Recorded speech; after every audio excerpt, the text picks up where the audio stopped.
예, 여러분 혹시 관상어 코어라고 혹시 아시나요? 이 코어는요, 매우 독특한 특징이 있는데요. 작은 어항에다가 이 물고기를 기르면 한 5cm에서 8cm 정도 크기로 평생을 살아갑니다. 그런데 이 코어를 커다란 수족관이나 연못에 넣어두게 되면은 15cm에서 20cm 크기로 커져요. 물에 방류하면은 90cm에서 120cm까지 엄청나게 커진다고 합니다. 그러니까 주변 환경에 따라서 자기의 생장이 바뀌게 된다라는 거예요. 환경에 영향을 받는다라는 거죠. 여러분, 우리는 태어나면서부터 보고 듣고 말하는 과정을 통해서 학습을 하고 배우게 됩니다. 그러니까 어떻게 해야 될지를 모르기 때문에 우리 앞서 태어난 자들 혹은 부모 혹은 영향력 있는 사람들이 했던 것을 보면서 그것을 당연한 것으로 여기면서 따라하고 행동하게 되는 거죠. 그래서 우리가 잘 아는 격언 중에 그 사람을 잘 알려면 누구를 보면 알 수 있다라는 말이 있습니까? 예, 그 친구를 보면은 잘 알 수 있다라는 말이 있죠. 왜냐하면은 친구는 서로 영향을 받으면서 비슷하게 행동하기 때문입니다. 여러분, 신앙생활도 마찬가지죠. 우리가 어떤 환경에 있는가가 사실 매우 중요합니다. 누구와 함께 신앙생활을 하는가, 어떤 공동체에서 함께 있는가가 그 사람의 신앙생활의 스타일과 방향을 다 결정을 합니다. 그러니까 뜨겁게 부르짖고 기도하는 교회에서 자연스럽게 신앙생활을 하면은 뜨겁게 부르짖고 기도하는 게 익숙하고 당연한 게 되고, 조용히 하는 그런 환경에 있으면 그런 환경이 되는 거죠. 김남준 목사님께서 사역하시는 교회가 있는데 그 교회가 특별한 점이 뭐냐, 어렵잖아요. 어른들도 어려워하고 거기 대소요리 문답을 막 하는데 초등학교 학생들이 막 교리 갖고 토론을 해요. 거기는 그 문화예요. 그러니까 애초부터 부모님이 그렇게 가르치고 교회가 그렇게 가르치고 그러다 보니까 그런 어떤 교리적인 것들을 잘 배우는 환경에서 아이들이 자라나게 되는 거죠. 그래서 어떤 측면에서는 교회가 매우 중요합니다. 우리가 그 교회의 분위기와 문화에서 신앙생활을 하기 때문에. 그리고 또 하나, 믿음의 동역자들이 중요하죠. 우리 주변에 어떻게 함께 신앙생활하는 동역자가 있는가가 매우 중요하다라는 것입니다. 여러분, 오늘 본문 속에서 롯을 한번 살펴보면은 아브라함을 떠나서 어디 지역을 택했냐면 소돔과 고모라 지역을 택해서 갔습니다. 그곳이 눈에 보기에 아주 풍요롭고 비옥하고 살기 좋은 도시였죠. 그래서 그 도시로 갔는데 이 소돔과 고모라는요, 당시에 가장 음란하고 악한 문화가 가득했던 도시, 타락하고 도덕적 기준이 무너졌던 도시였습니다. 그 무너짐이 어느 정도였냐 하면은 천사들이 어떤 아름다운 남성의 모습으로 그 도시에 들어서자마자 많은 사람들이 찾아왔어요. 본문에 보면은 노소를 막론하고라고 되어 있습니다. 그러니까 어른이나 아이나 상관없이 찾아와가지고 롯한테 무엇을 요구했냐면은 우리가 그 사람들을 상관하려 하니 그 사람을 우리한테 내어달라라고 요구합니다. 이 상관이라는 것이 집단 강간을 얘기해요. 그러니까 남자를 동성애를 집단적으로 하겠다라고 당당하게 요구를 하고 그것들을 안 할 때, 그걸 응하지 않으니까 막 폭력적인 방법으로 빼앗아 가려고 할 정도로 지금 이 도시가 동성애가 만연하고 성적으로 타락한 도시였다라는 것입니다. 근데 재밌는 것은 무엇이냐면은 그들을 만류하고 그래서는 안 된다라고 이야기하는 롯의 반응도 정상적이지가 않습니다. 여러분, 7절 8절 우리 한번 같이 읽어보겠습니다. 이르되 청하노니 내 형제들아 이런 악을 행하지 말라. 내게 남자를 가까이 하지 아니한 두 딸이 있노라. 청하건대 내가 그들을 너희에게로 이끌어 내리니 너희 눈에 좋을 대로 그들에게 행하고 이 사람들은 내 집에 들어왔은즉 이 사람에게는 아무 일도 저지르지 말라. 예, 롯이 하는 말이 무엇입니까? 나한테 두 딸이 있는데, 이 처녀인 두 딸이 있는데 내가 얘네를 너희한테 줄 테니까 니네 마음대로 행해. 그런데 우리 집에 들어온 손님은 건드리지 마라고 얘기하는 거예요. 이게 정상적인 부모가 할 수 있는 말이 아니죠. 저도 딸을 가진 부모의 입장에서 절대로 할 수 없는 말입니다. 그런데도 불구하고 이렇게 말한다는 것은 뭐냐면 이 정도는 괜찮지 않을까라고 생각하고 있는 거예요. 지금 남자와 남자를 더불어 하는 것보다는 그래도 남자와 여자가 그렇게 마음껏 하는 거는 그 정도는 이 도시의 문화 속에서 그 정도는 허용해 줄 수 있는 거라는 생각을 롯조차도 이미 하고 있다라는 것입니다. 자기도 모르는 사이에 그 도시의 문화와 분위기에 휩쓸려서 영향을 받아서 영적인 기준이 낮아지고 타락해 버렸다라는 것이죠. 여러분, 오늘날 술자리의 문화가 만연한 곳에는요, 뭐 이 정도는 괜찮아 하면서 그게 자연스럽게 받아들여져요. 어떤 곳에서는 속으로 구역 모임을 하는데도 야, 술을 마시면서 하면 더 분위기 좋지 않겠어 하면서 그게 괜찮게 여겨지는 그런 분위기인 곳들도 있어요. 말이 안 되는 거죠. 근데 더 재밌는 것은 무엇이냐면 그 딸들의 상태도 정상적이지가 않습니다. 여러분, 소돔과 고모라가 결국 하나님의 심판을 받아서 멸망을 당하죠. 근데 그 가운데 하나님께서 롯의 가족을 기억하셔서 구원을 해주십니다. 근데 롯의 아내는 뒤를 돌아봐서 소금기둥으로 변화되어 죽고 롯과 두 딸만 지금 어떤 동굴로 피신을 한 상황이거든요.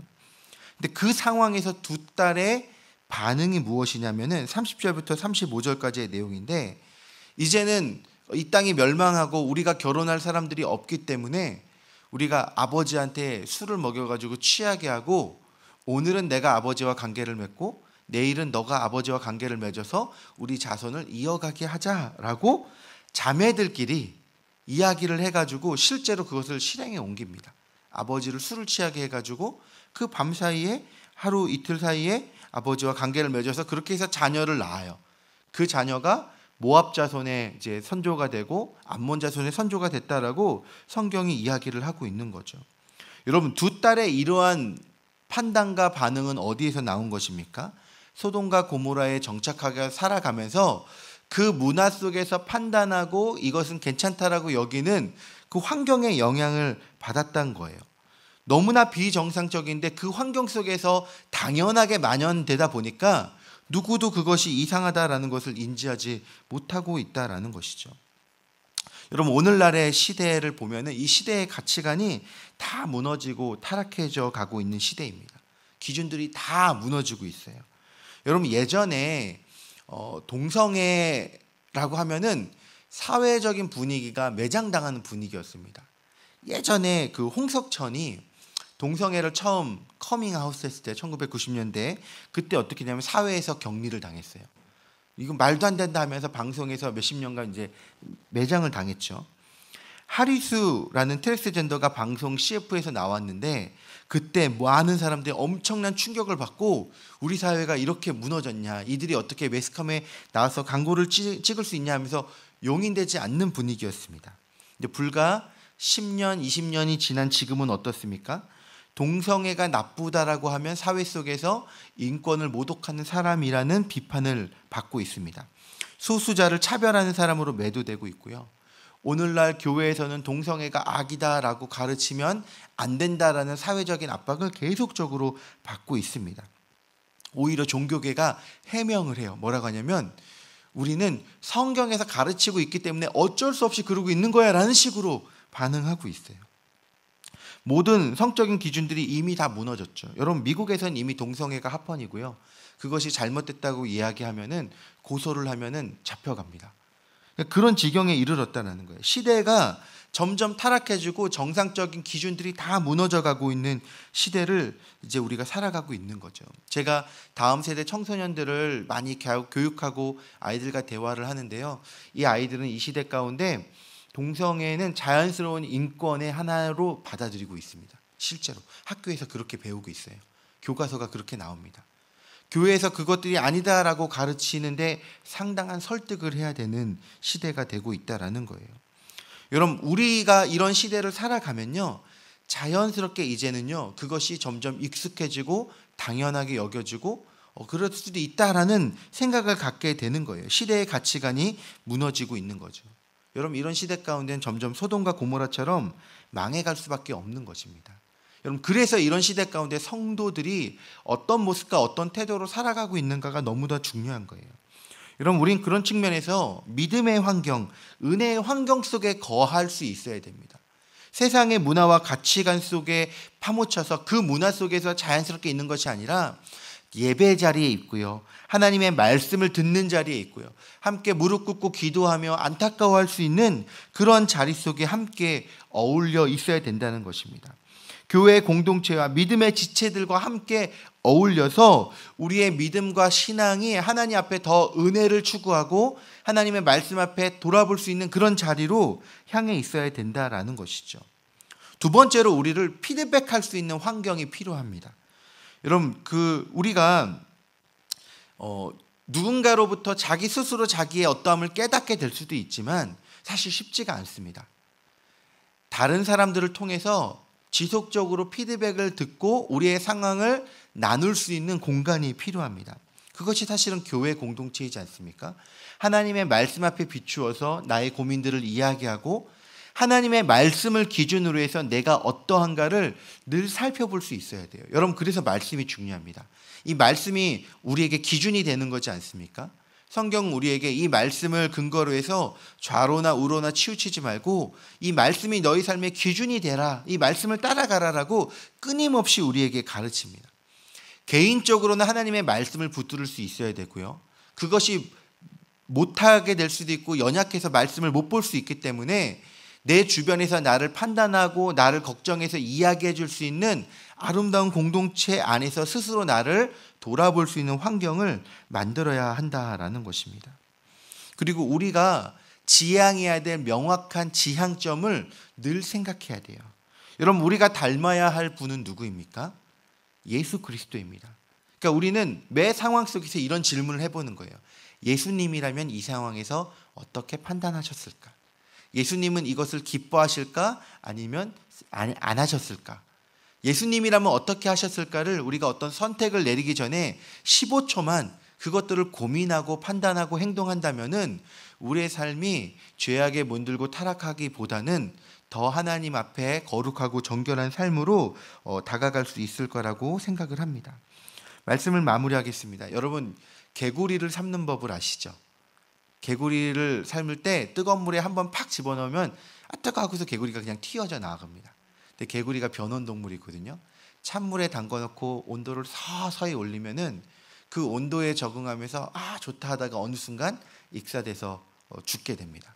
세상이 우리를 그렇게 조금씩 스며들어서 물들어서 타락하도록 만들고 있습니다. 여러분, 그런 시대 가운데 우리가 깨어 분별해야 돼요. 하나님의 말씀 앞에 우리를 돌아보고 내가 어떤 환경 속에 있는지, 어떤 기준 속에 무엇을 바라보며 누구를 닮아가려고 애쓰고 있는지를 늘 살피면서 우리 자신을 깨어 기도해야 하며 나아가야 됩니다. 시대가 악하기 때문에 더욱 하나님께 깨어있는 믿음의 사람들이 필요한 상황이죠. 오늘 우리의 삶을 돌아보며 매일 말씀 앞에 우리 자신을 점검하고 분별하고 우리가 닮아야 될 예수 그리스도를 생각하면서 매일매일 주님 앞에 함께 나아가는 저와 여러분들이 되기를 소망합니다. 그리고 우리가 믿음의 공동체이지 않습니까? 서로의 연약함을 판단하고 정죄하는 것이 아니라 위에서 기도해주고 조언해주고 그래서 함께 아름다운 믿음 위에 굳건히 설 수 있는 그러한 교회 공동체가 될 때 그 공동체를 통해서 또한 하나님의 아름다운 희망이 싹틀 수 있을 거라고 생각합니다. 오늘 하루를 돌아보며 그렇게 주님 앞에서 우리 자신을 돌아보고 시대를 분별하며 깨어 기도하는 저와 여러분들 되시기를 주님의 이름으로 축원합니다.